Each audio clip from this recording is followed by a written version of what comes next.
Assalamu alaikum wa rahmatullahi wa barakatuh. Somewhere in Europe right now, a religion is growing faster than anywhere else on the continent.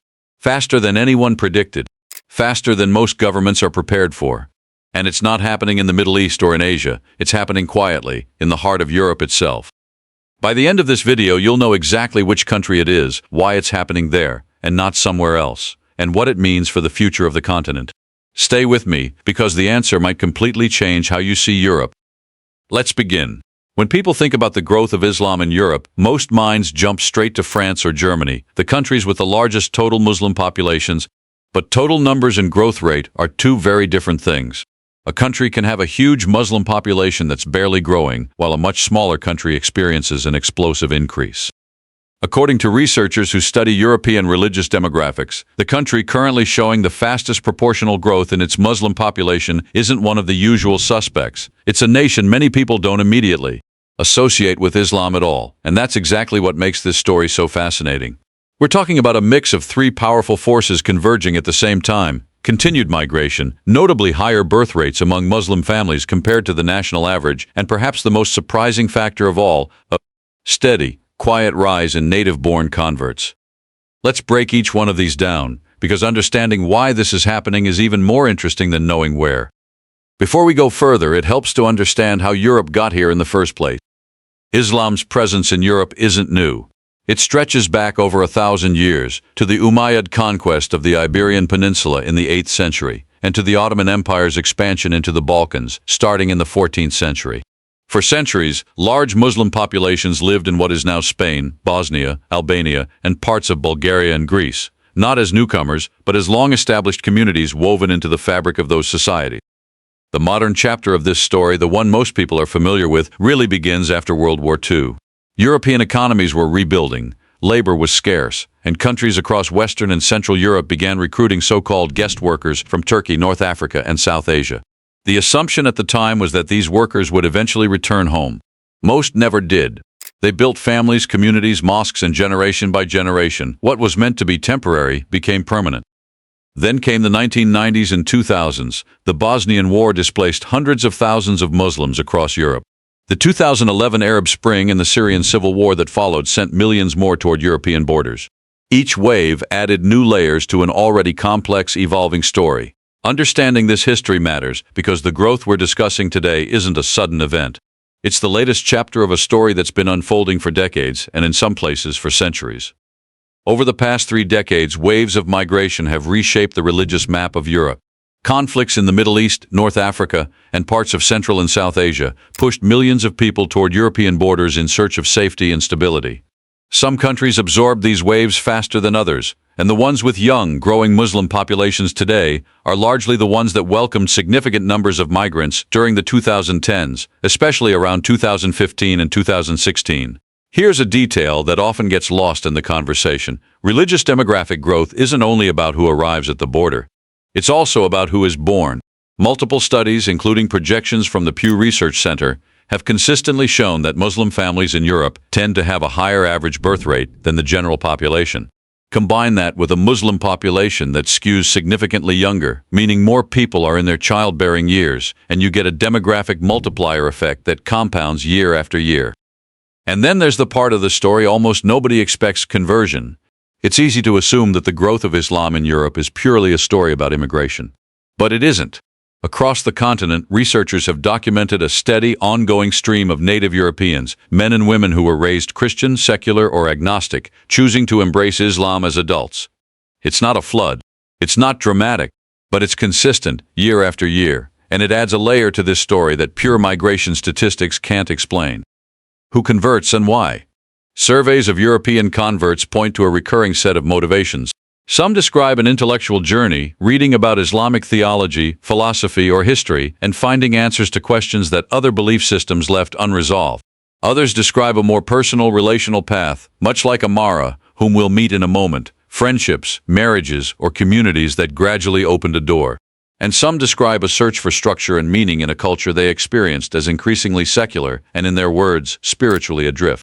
Interestingly, studies on European converts suggest that women convert at noticeably higher rates than men in several countries, a detail that surprises many people, given how often media narratives focus on restrictions faced by Muslim Women rather than women actively choosing the faith. Let me tell you about someone who represents exactly this third force. Amara, not her real name, since she asked us to protect her privacy, grew up in a quiet European suburb, in a family that rarely, if ever, talked about religion. She describes her childhood as spiritually empty, not unhappy, just missing something she couldn't name. At university, she became close friends with a Muslim classmate. What started as casual curiosity, questions over coffee about prayer, fasting, the meaning of the hijab, slowly turned into something deeper. She began reading. She began attending open mosque days. And 2 years later, she took her shahada, the declaration of faith that formally welcomes someone into Islam. People assume conversion means losing something, she said. For me, it felt like finally being handed the missing piece.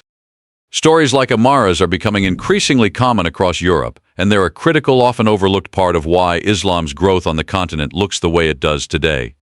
Amara isn't alone. Local mosque leaders in several major European cities report a small but steady stream of shahada ceremonies each month, men and women, often in their 20s and 30s, formally entering the faith after months or years of study. One imam we came across in our research described it simply: we used to see maybe 1 or 2 converts a year.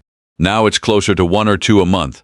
That's not a statistic you'll find neatly summarized in a government census, but it's a real lived signal of the same underlying trend. There's another piece of this puzzle worth pausing on: the children. Because of the age structure of Muslim communities in Europe, younger on average than the general population, a disproportionate share of Muslim demographic growth today is happening in classrooms, not city halls or immigration offices. Walk into an elementary school in one of the fastest-growing districts, and you might find that a third, sometimes even close to half, of the students come from Muslim families. This has ripple effects well beyond religion. School lunch menus are adapting to include halal options. Some schools have adjusted exam schedules to avoid clashing with Ramadan or Eid. Local governments are grappling with questions about religious education, prayer spaces, and how to teach a shared national history to an increasingly diverse student body. For proponents, this is simply what a healthy, evolving, multicultural society looks like, institutions adapting naturally to reflect the people they serve. For critics, it raises harder questions about identity, tradition, and how quickly a society can change before something essential is lost. Both perspectives show up constantly in local news coverage and community meetings across the country at the center of this story, and neither side is going away anytime soon. So let's talk numbers, because this is where the story gets even more striking. Researchers who track long-term religious demographic trends project that if current patterns of migration, birth rate, and conversion continue at similar levels, several European countries could see their Muslim population share roughly double within the coming decades. The country experiencing the fastest proportional increase right now is on pace to see its Muslim population grow at a rate significantly outperforming the European average, driven by that same combination we just discussed: a young population, sustained migration inflows, and a slow but real conversion trend. It's important to be careful here. These are projections, not certainties. Migration policy can change overnight. Birth rates shift, generation to generation. Nothing about the future is fixed. But the trajectory, based on the data available today, points clearly in one direction: growth, and fast. Numbers on a page are one thing. Life on the street is another. In the cities most affected by this growth, you can see it everywhere: new mosques opening in former warehouses and empty retail spaces, halal grocery stores appearing in neighborhoods that had none a decade ago, and local schools adjusting their calendars to accommodate Eid celebrations alongside Christmas and Easter. Younger generations of Muslims in these communities are increasingly visible in public life, as doctors, teachers, small business owners, city council members. Unlike their parents' generation, many of whom arrived as adults, still adjusting to a new culture and language, this new generation was born and raised locally. They speak the national language natively. They know the culture from the inside. And they are actively redefining what it means to belong to their country while remaining deeply connected to their faith. That said, the picture isn't uniformly rosy. Integration remains an ongoing challenge. Reports of discrimination in hiring, housing, and daily interactions are still common. Political debate around immigration and religious identity remains heated, and in several countries, far-right political movements have used the growth of the Muslim population as a central talking point in their campaigns. There's an economic dimension to this story that rarely makes headlines, but it's significant. Muslim-owned businesses are opening at a steady pace in the country we're focused on, Everything from halal butchers and restaurants to modest fashion boutiques, Islamic finance advisory firms, and travel agencies specializing in Hajj and Umrah pilgrimages. On a global scale, the halal economy, covering food, finance, fashion, tourism, and pharmaceuticals, is valued in the trillions of dollars, and Europe's growing Muslim population represents an increasingly important slice of that market. Local economists have started to take notice. Some city governments, eager to revitalize struggling commercial districts, have actively courted Muslim entrepreneurs, recognizing halal-focused businesses as engines of local job creation. It's a quiet but tangible way this demographic shift is reshaping not just neighborhoods and schools, but local economies as well. No conversation about the fastest-growing religion in a region would be complete without acknowledging the tension that comes with it. Polling across Europe consistently shows that native populations tend to overestimate how large the Muslim population actually is, sometimes by a wide margin. This perception gap fuels anxiety that isn't always grounded in the actual data, and it shapes political debate in ways that can feel disconnected from the reality on the ground. At the same time, real concerns exist and deserve honest discussion. Questions about integration, about balancing religious practice with secular law, about how rapidly a society can absorb demographic change without friction. These aren't questions with easy answers, and pretending otherwise wouldn't do justice to the complexity of what's happening. What's clear is this: the growth of Islam in Europe isn't a distant, abstract trend. It's reshaping neighborhoods, schools, workplaces, and political conversations in real time. And the country at the center of this particular story is just the most visible example of a pattern playing out to different degrees across the entire continent. Politically, this growth has become one of the defining fault lines of the decade. In national elections across Europe, immigration and religious identity now regularly rank among voters' top concerns, and parties on the political right have grown significantly by campaigning directly on these anxieties. At the same time, centrist and left-leaning parties have found themselves walking a careful line, acknowledging genuine public concern about integration while trying to avoid rhetoric that alienates or stigmatizes millions of citizens who simply happen to practice a different faith. Media coverage complicates the picture further. Studies on news coverage of Muslim communities in Europe consistently find that stories skew toward conflict, crime, or controversy far more often than stories about everyday life, community contribution, or successful integration. This creates a feedback loop. Sensational coverage shapes public perception shapes political rhetoric, and political rhetoric, in turn, shapes what gets covered next. Breaking that cycle, many researchers argue, requires exactly the kind of nuanced, data-grounded conversation we're trying to have in this video, one that neither minimizes real challenges nor exaggerates them for clicks. So where does this leave us?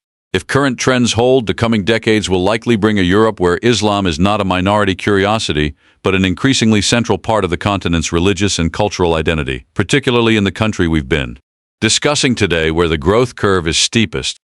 Whether that shift happens smoothly, with genuine integration and mutual understanding, or with rising friction and division, will depend heavily on choices being made right now, by governments, by communities, and by individuals like Amara, quietly redefining what it means to belong. One thing is certain: this is a story that is far from finished, and it's one worth watching closely because it's not just about religion. It's about the future shape of an entire continent. Thank you so much for joining us on this journey through one of the most important and least discussed demographic stories in Europe today. If you found this video insightful, please give it a thumbs up and subscribe to our channel. It genuinely helps us keep bringing you honest, well-researched content like this. If you have thoughts, questions, or experiences of your own related to this topic, we'd love to hear from you in the comments below.